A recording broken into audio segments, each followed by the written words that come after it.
Hello friends, welcome back.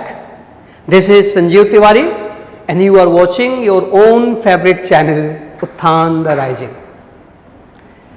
हम आपको लगातार इनवॉलंटरी एक्शन की चर्चा किए जा रहे हैं, अर्थात ऐसी वर्ब्स जिनका प्रयोग सामान्य परिस्थितियों में कॉन्टिन्यूअस टेंस में नहीं किया जाता।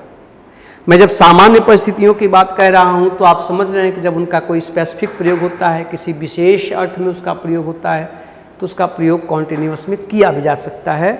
इस तरह की चर्चा पिछले 2 सेशंस में कुछ वर्ब्स को लेकर मैंने की है।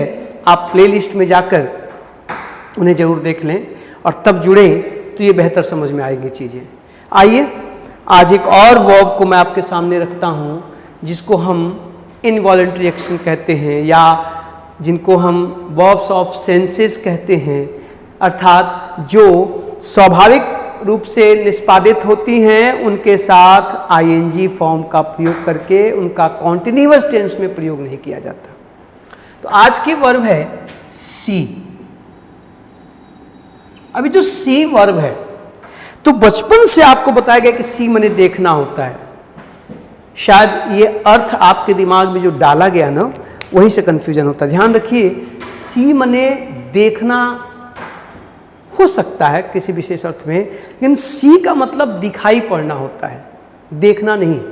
हम जब देखते हैं तो देखना में क्या है, आपका अपना एफर्ट है, वो वॉलंटरी एक्शन है, आप जानबूझ के कर रहे हैं, इसलिए लुक ना वॉच ये देखने की प्रक्रिया है। लेकिन सी का मतलब ऑब्जर्व का मतलब, नोटिस का मतलब कि अचानक आपका दिमाग वहां गया ना, नोटिस करना। आप 2 लोग साथ जा रहे हो तो जाहिर सी बात है किसी ने देखा कि वहां कुछ हो रहा है, दूसरे से पूछा तुमने देखा कब, कहां, क्योंकि उसका दिमाग, उस व्यक्ति का दिमाग वहां नहीं गया। इसलिए देखो नोटिस भी क्या है, इनवॉलंटरी एक्शन है। तो सी भी इनवॉलंटरी एक्शन है। हम सी क्रिया का प्रयोग जब देखने दिखने के सेंस में करते हैं तो जनरली इसका प्रयोग कॉन्टिन्यूअस टेंस में नहीं किया जाता। कहने का मतलब क्या है ना, कि आप कहेंगे कि generally not used in the continuous. Same वही बात जो मैं पिछले 2 सेशन से कर रहा हूँ, इसका प्रयोग सामान्यतः कॉन्टिन्यूअस टेंस में नहीं किया जाता है। कहने का तात्पर्य क्या है कि आप इस तरह के सेंटेंस आप नहीं प्रोड्यूस करेंगे। आप हिंदी में भले कहते हैं कि मुझे पेड़ पर चिड़िया दिख रही है या दिखाई दे रही है, जो भी आप कहना चाहते हैं, दिख रही है या दिखाई दे रही है। तो हिंदी में देखिए आपने कॉन्टिन्यूअस टेंस का प्रयोग किया ना, लेकिन अगर आपने इसका अनुवाद किया दोस्त कि I am seeing a bird in the tree, तो ये रॉन्ग सेंटेंस है, ये गलत है। आप यहां पर इस कॉन्टिन्यूअस टेंस का प्रयोग नहीं कर सकते। आई am seeing a bird, I am seeing a book, I am seeing something, इस तरह के सेंटेंस प्रोड्यूस करना गलत है, आप नहीं करेंगे। अच्छा, मैं आगे बढ़ूं तो शायद कुछ लोग यहां पर ना फोकस कर लें कि यहां इन का प्रयोग क्यों, पेड़ पर तो ऑन होना चाहिए या एट होना चाहिए। तो साहब ध्यान रखिए कि पेड़ पर का मतलब है पेड़ के अंदर, उसकी पत्तियों के अंदर। अगर यहाँ पे ब्रांच होता ना तो ऑन द ब्रांच होता, at the top of the tree, at the top of the tree, tree के टॉप पर है तो एट आएगा। अगर उसकी शाखाओं की बात करें, ब्रांचेज की बात करें तो ऑन आएगा। लेकिन संपूर्ण पेड़ की हम जब बात करते हैं, द होल ट्री, पेड़ पर, तो ध्यान रखिएगा पेड़ पर के लिए हम इन द ट्री का प्रयोग करते हैं, ऑन द ट्री का नहीं। इसलिए यहां ऑन का प्रयोग करना गलत होगा, संभाल के, ठीक है। तो ये सेंटेंस रॉन्ग उस इन के कारण नहीं है दोस्त, इसके कारण है। ये जो आपने लिखा है इसके कारण है। इसका सही क्या होगा कि I see a bird in the tree. ये देखिए अब ये ठीक है, अब ये करेक्ट है। हाँ, मैंने आपको चर्चा की है कि इन वाक्यों में आप फ्लुएंसी को दिखाने के लिए, कॉन्टिन्यूटी को बताने के लिए चाहें तो कैन का प्रयोग भी कर सकते हैं। आप कह सकते हैं I can see a bird in the tree. आप ऐसे लिख सकते हैं। ये देखिए, अब ये सही है, ये करेक्ट है। Generally, I am seeing, he is seeing, they are seeing, I have been seeing, they have been seeing, ना, they will be seeing, I shall be seeing, we shall be seeing। इस तरह के sentences आप ना produce करें, grammar इसकी इजाज़त नहीं देता, क्योंकि सी क्रिया का मतलब दिखाई पड़ना, और आंखें खुली हों तो दिखाई देगा। कॉमन सेंस की बात है। अगर ये डिपार्टमेंट ठीक है तो दिखाई देगा, ये डिपार्टमेंट ठीक है तो सुनाई देगा। तो कोई चीज़ आपको सुनाई देती है और किसी चीज़ को आप सुनते हैं। जब आप सुनते हैं तो यू लिसन टू, बट सुनाई दिया, कोई चीज़ आवाज़ आ रही है तो उसको हम कहेंगे हियर। जैसे आप मुझे अपने लैपटॉप या मोबाइल पे इस समय लेक्चर को देख रहे हैं, अगर आपके कानों में ईयरफोन्स नहीं लगे होंगे, हेडफोन्स नहीं लगे होंगे, तो आप एक तरफ तो मेरी आवाज़ सुन रहे होंगे और साथ में बाहर से किसी पंखे की आवाज़, किसी गाड़ी की आवाज़, किसी के बोलने की आवाज़ भी आपको सुनाई दे रही होगी। तो वो जो बाहर की आवाज़ आपको सुनाई दे रही है वो हियर है, और जो आप मुझे सुन रहे हैं वो लिसन है। इसी तरह आप अपने स्क्रीन पर इस सेशन को देख रहे हैं तो आप उसको वॉच कर रहे हैं ना, और जब आप ऐसे देख रहे हैं तो अगल बगल दीवारों पे कोई पिक्चर दिख रही होगी, कहीं एसी लगा होगा, कहीं पंखा चल रहा होगा, वो भी आपको दिख रहा होगा। तो वो जो दिख रहा है आपके स्क्रीन पर, ये जो आप मुझे देखना चाहते, इस लेक्चर को सुनना चाहते, इसके अलावा जो दिख रहा है वो क्या है? वो सी है। You can see that, but exactly you are watching the video of Sanjeev Tiwari ना। तो इसलिए आई एम वॉचिंग होगा, दे आर वॉचिंग होगा, but I am seeing, they are seeing, we are seeing नहीं होगा। संभाल के। कॉन्टिन्यूअस टेंस में इन क्रियाओं का प्रयोग दिखाई देने के लिए नहीं किया जाता, ये बिल्कुल सच है। लेकिन जब मैं ऐसा कह रहा हूं, तो शायद आप में से कुछ मित्रों, सखियों, दीदी, भैया लोगों को ये लग रहा होगा कि भैया हमने तो सीइंग देखा है, हमने I am seeing, they are seeing, he is seeing देखा है, सुना है। आप कैसे कह रहे हैं कि ये गलत है? बिल्कुल देखा सुना होगा। मैं भी आपको दिखाने सुनाने जा रहा हूं। पहले इस बात को आप समझ लीजिए कि दिखाई देने के सेंस में आज के बाद आप इसका प्रयोग कॉन्टिन्यूअस टेंस में नहीं करेंगे। अगर आप इनका इंट्रोगेटिव नेगेटिव बनाना चाहें तो आप कहेंगे मुझे नहीं दिखाई दे रहा है, तो आप कहेंगे आई डोंट सी अथवा आई कांट सी। देखिए जरा, ये ठीक है। अगर आपने कहा आई एम नॉट सीइंग तो आपका नंबर चला जाएगा साहब, ये रॉन्ग है, आप ऐसा नहीं लिख सकते। ठीक। आप अगर इनका इंटरोगेटिव बनाना चाहते हैं तो वहां पर भी ध्यान रखिएगा। मैं इसको साफ कर रहा हूं, देख लीजिएगा आप लोग। अगर आप इसका इंटरोगेटिव बनाना चाहते हैं तो आप कहेंगे कि डू यू सी, तो ठीक है। या आप कहेंगे कैन यू सी, तो भी ठीक है, करेक्ट है। यदि आपने कहा आर यू सीइंग, आगे जो भी कहना हो, तो ये रॉन्ग है, आप इस तरह के सेंटेंस प्रोड्यूस नहीं कर सकते। लेकिन जैसा कि मैंने आपसे कहा कि इन सेंटेंसेस को गलत कहते समय जब मैं एक्सप्लेन कर रहा हूं तो आपके में से कुछ लोगों के मन में, मैं इसको मिटा रहा हूं, ये प्रश्न उठ रहा होगा कि साहब आपने तो कह दिया लेकिन हमने सीइंग का प्रयोग, सी का प्रयोग कॉन्टिन्यूअस टेंस में देखा है।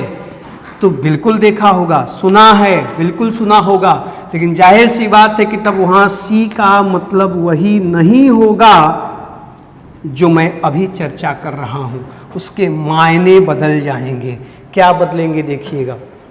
अब ये जो सी है, इस सी का मतलब, ये जो आपने लिखा है कि नहीं यूज होता, अब इसको हटा दिया जाए, अब यूज होता है की बात करें। इस सी के और भी अर्थ होते हैं। इस सी का मतलब हो सकता है अपॉइंटमेंट, किसी चीज से अपॉइंटमेंट, किसी से मुलाकात करना। इस सी का मतलब हो सकता है इंटरव्यू, किसी का साक्षात्कार लेना ना। इस सी का मतलब हो सकता है मीटिंग, मुलाकात करना। ठीक, अब जब आप इस सी का प्रयोग अपॉइंटमेंट के रूप में, इंटरव्यू के रूप में, मीटिंग के रूप में करते हैं ना, या इसका मतलब हो सकता है विजिट ना, टूर पे जाना, विजिट करना, स्पेशली जो बिजनेस विजिट होती है ना, कोई स्पेशली बिजनेस, आप बिजनेस के लिए कोई विजिट करते हैं, तो जब आप या कोई चीज़ देखने के लिए जाते हैं, टूर के लिए, आप कहीं पे बिजनेस या टूर के लिए आप कहीं विजिट करते हैं, टूर भी लिख लीजिए, आप कहीं टूर पे जाते हैं, you are on a tour और ऑन अ बिजनेस विजिट, ये भी सी का मतलब होता है। जब आप इस सी का प्रयोग अपॉइंटमेंट, इंटरव्यू, मीटिंग या बिजनेस विजिट या टूर के लिए करते हैं, तब साहब अब इन सभी अर्थों में दोस्त अब can be used in the continuous. अब देखिए कहानी बदल गई, अब क्योंकि सी का मतलब वो रहा ही नहीं जो हम लोग चर्चा कर रहे थे। जैसे ही इसका अर्थ ये हो जाता है साहब, वैसे ही सी का प्रयोग कॉन्टिन्यूअस टेंस में होने लगता है। आप इसका प्रयोग कॉन्टिन्यूअस में कर सकते हैं।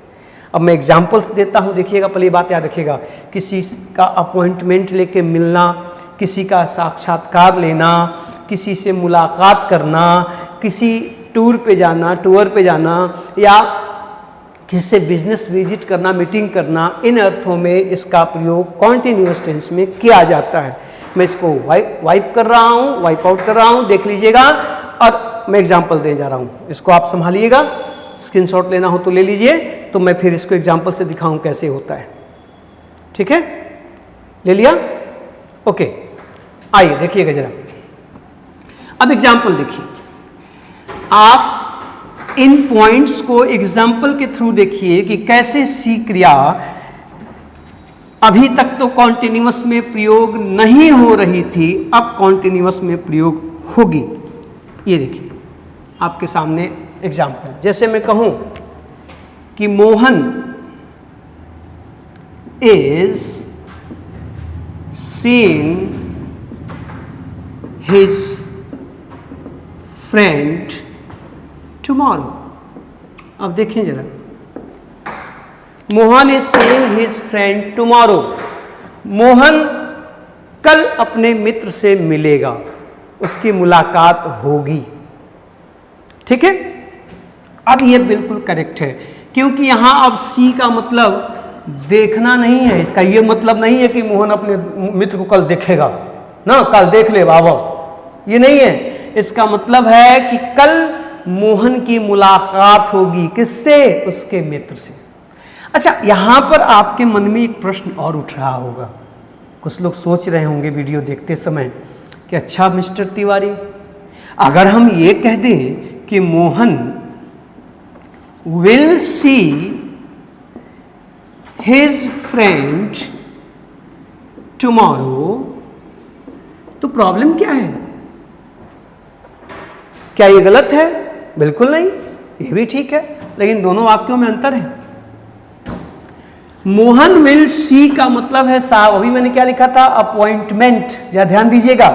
Mohan will see his friend means Mohan is going to surprise his friends. It will be a surprise visit.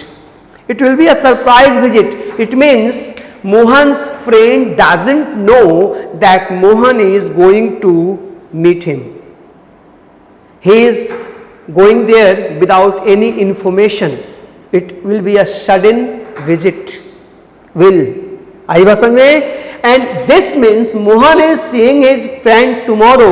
It means Mohan has already informed his friend that I am coming to see you next day. This is an appointment. In this meeting, the time has been fixed. The information has been given. The person knows that somebody is coming to see me.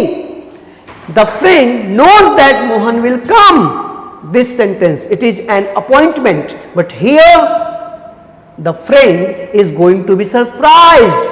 Mohan is going to surprise him. There is no appointment. It is a surprise visit.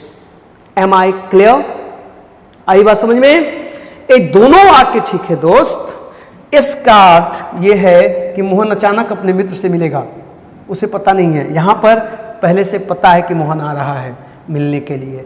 तो ये दोनों sentence correct है, दोनों के sense में अंतर है, but focus on the main point that in this sentence the use of continuous tense with see is perfectly fine, no problem at all. Got it? In the same way ये देखो, आप कह सकते हैं कि the owner is seeing the workers next week. ये देखिए, मतलब जो मालिक है वो मजदूरों से मुलाकात करेगा, उनकी समस्याएं सुनेगा। कब? अगले हफ्ते। ठीक है, करेक्ट है, नो प्रॉब्लम ना। आप कह सकते हैं कि द अब अलग अलग सेंस, इंटरव्यू के सेंस में, जैसे कि क्या कहा जाए, द मास्टर छोड़ दीजिए, क्या जैसे इंटरव्यू के लिए द बोर्ड लिख लो। The board is seeing the candidates ना, the candidates at 10 AM tomorrow. अब देखें जरा, अब बोर्ड जो है, यहाँ कैंडिडेट्स हैं, एस्पायरेंट्स हैं, अभ्यर्थी हैं, तो अभ्यर्थियों से बोर्ड किस लिए मिलेगा? चाय पानी करने के लिए नहीं, उनका साक्षात्कार लेने के लिए, इंटरव्यू के लिए। अर्थात बोर्ड कल 10 बजे अभ्यर्थियों का इंटरव्यू लेगा। अब यहां पर कॉन्टिन्यूअस टेंस का प्रयोग बिल्कुल फाइन है, आप ऐसा लिख सकते हैं। समझ में आ रही बात? आप कह सकते हैं कि we are seeing the fort next day. ये देखिए, अर्थात विजिट पे जाएंगे हम लोग, किले का दर्शन करेंगे, किला देखेंगे, किला घूमेंगे। कब? कल, अगले दिन। ये देखिए, वी आर सीइंग, अगले दिन हम लोग किले में जाएंगे। यहां पर सी का मतलब है विजिट करना, घूमने जाना, टूर पे जाना, है ना। अब ये करेक्ट है, ये सभी के सभी वाक्य फाइन है, आप यहां पे कोई भी आप क्लेम नहीं कर सकते। आपने यही देखा होगा बिल्कुल, और ये सही है, क्योंकि यहां सी का मतलब दिखाई देना, देखना है ही नहीं। ठीक है, आप कह सकते हैं इन तरह की चीजों को कि they are seeing the city, we are seeing the town, public is, या आर, जो भी कहें। अगर आप पब्लिक को नाउन ऑफ मल्टीट्यूड मानेंगे तो आर होगा, और अगर कलेक्टिव नाउन मानेंगे तो इज होगा, आपकी मर्जी। Public is are seeing the town, the Sangam, तो अर्थात लोग संगम पर दर्शन करने के लिए, देखने के लिए, घूमने के लिए जा रहे हैं। इन वाक्यों में कॉन्टिन्यूअस टेंस का प्रयोग करना ठीक है, लेकिन अगर इसका मतलब है दिखाई देना, मुझे कुछ, आपको वहां वो खंभा दिखाई दे रहा है, तो आप कहोगे can you see that pole over there, यानी कि are you seeing that pole. अरे वो छत पे आपको बंदर दिख रहा है, आप कहोगे can you see that monkey on the roof, और do you see that monkey on the roof. You can not say are you seeing that monkey, wrong है। ठीक, तो सी क्रिया का प्रयोग कॉन्टिन्यूअस टेंस में होता भी है। आपके सामने ढेर सारे एग्जाम्पल हैं, संभालिएगा, इनको देख लीजिएगा। ठीक, इसके अलावा आप इसको ले लें स्क्रीनशॉट, तो मैं एक आध पॉइंट और आपको बताऊं। ले लिया? अच्छा, देखें, इसके अलावा ये जो सी वर्ब है, ये फ्रेजल वर्ब के रूप में कुछ प्रपोजिशंस के साथ भी प्रयोग की जाती हैं। जब ये कुछ प्रपोजिशंस के साथ आती हैं तो फिर उनके मायने बदल जाते हैं, उनका वही अर्थ नहीं रहता जो सी का मूल अर्थ है, रियल सेंस है। तो फिर मैंने बताया ना, जैसे ही वो अपने रियल सेंस से डिविएट होगा तो फिर वो इनवॉलेंटरी नहीं रह जाएगा, तब आप उसका प्रयोग कॉन्टिन्यूअस टेंस के रूप में कर सकते हैं। किया जा सकता है। आप देखो जरा, ये देखिए, जैसे इस सी के साथ हम लोग टू का प्रयोग करते हैं, C2। अब इस C2 का प्रयोग हम लोग किसी चीज को ठीक करने के लिए, उसको व्यवस्थित करने के लिए किया जाता है। जैसे तो इस अर्थ में to arrange, to settle, C2 का मतलब सेटल करना, अरेंज करना। अब इस सेंस में आप कॉन्टिन्यूअस टेंस का प्रयोग कर सकते हैं। आप कह सकते हैं कि the plumber is here, plumber यहां मौजूद है। देखो, he is seeing to a leak in our tank. ये देखिए, टंकी में जो टैंक लगा है पानी का, वाटर टैंक, उसमें कहीं लीकेज है, तो उस लीक को क्या कर रहा है, ठीक कर। देखो, प्लम्बर यहाँ उपस्थित है। ही इज सीइंग का मतलब वो देख नहीं रहा है, उसको सेटल कर रहा है, अरेंज कर रहा है, ठीक कर रहा है, बना रहा है। क्या बना रहा है? एक लीकेज है, किसमें? हमारी टैंक में। अ लीक इन आवर टैंक। अब ये करेक्शन टेंस है। अब यहां इसका प्रयोग करना बिल्कुल ठीक है। हाँ? इसी तरह इस सी के साथ आपको पता है हम ऑफ का प्रयोग भी करते हैं। सी ऑफ, सी ऑफ का मतलब किसी को विदा करना ना। अच्छा, इस C2 का मतलब भी विदा करना होता है। इसके अलावा इसको किसी को छोड़ना, C2 का मतलब किसी को दरवाजे तक जाके छोड़ना ना, सी टू द डोर। तो उस अर्थ में अब देखो यहाँ सी ऑफ, आप कह सकते हैं कि we are seeing our guest to the door, मतलब हम अपने मेहमानों को दरवाजे तक विदा करने के लिए गए हैं। तो आप जब किसी को दरवाजे तक विदा करते हैं तो वहां भी C2 का प्रयोग करते हैं ना। जिससे मेहमान चल करके अरे बैठिए बैठिए, तो आप कहते हैं नहीं नहीं, आपको आइए दरवाजे तक छोड़ दें। Let me see you to the door, आइए आपको मैं दरवाजे तक छोड़ दूं। They were seeing their relatives, their guests to the door, वे लोग अपने मेहमानों को दरवाजे तक छोड़ने के लिए गए थे। और सी ऑफ का मतलब जब आप मेहमान को उसके गंतव्य स्थान तक लेके जाते हैं, कंफर्म करने के लिए कि कहीं वापस ना आ जाएं, उनको ले आके बस अड्डे तक या रेलवे स्टेशन तक या एयरपोर्ट तक ले जाते हैं। और जब तक जहाज उड़ न जाए, ट्रेन चली न जाए, तब तक वहां खड़े रहते हैं। जब उड़ जाए तो चल दे तो बाय बाय करके आते हैं, उसको सी ऑफ कहते हैं। इस अर्थ में भी आप कॉन्टिन्यूअस टेंस का प्रयोग कर सकते हैं। आप कह सकते हैं कि I am going to Agra tomorrow. देखिए, मैं कल आगरा जाऊंगा। आगे देखिए, my uncle is seeing me off to the station. ये देखिए, टू द स्टेशन, मैं कल आगरा जा रहा हूं, आगरा जाऊंगा और मेरे चाचा जी मुझे स्टेशन तक छोड़ने के लिए जाएंगे। ये देखिए, अब यहाँ पर सीइंग मी ऑफ, जहाँ प्रयोग ध्यान से देखिएगा, सीइंग ऑफ मी नहीं, सीइंग मी ऑफ। जब आप प्रयोग करेंगे तो जो ऑब्जेक्ट होगा वो वर्ब और प्रेपोजिशन के बीच में आएगा। My uncle is seeing me of. अब देखो यहाँ पे सीइंग का प्रयोग करना करेक्ट है, कंटिन्यूअस है, क्योंकि यहाँ देखने की बात नहीं हो रही है, दिखाई देने की बात नहीं हो रही है, यहाँ पर विदा करने की बात हो रही है। तो इस तरह से C2, सी ऑफ आदि का प्रयोग करेंगे तब भी कॉन्टिन्यूअस टेंस का प्रयोग हो सकता है। और जब सी का मतलब यात्रा पे जाना, मिलना, साक्षात्कार लेना आदि होगा तब भी कॉन्टिन्यूअस टेंस का प्रयोग हो सकता है। लेकिन जब इस सी का मतलब दिखाई देना या देखना आदि होता है तो कॉन्टिन्यूअस टेंस में प्रयोग नहीं होता। मैं आशा करता हूँ कि अगर पिछले एग्जाम्स में आप इस तरह के सवालों को गलती से समझ न पाए हों और गलत करके आए हों तो अब आप नहीं करेंगे, या आगे की परीक्षाओं में आप इसका ख्याल रखेंगे कि आंख मूंद के हर जगह सीइंग का प्रयोग नहीं कर सकते। इसके लिए कंडीशन है, कंडीशंस मैंने आपके सामने रखी हैं। सेशन को ठीक से देखिएगा। कोई क्वेरी हो, सवाल हो तो कमेंट बॉक्स में डालिएगा, मैं हाजिर हूँ।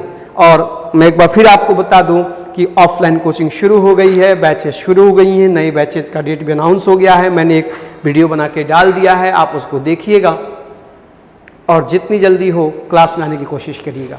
मिलते हैं एक और सेशन में कुछ और बातों के साथ। Thank you.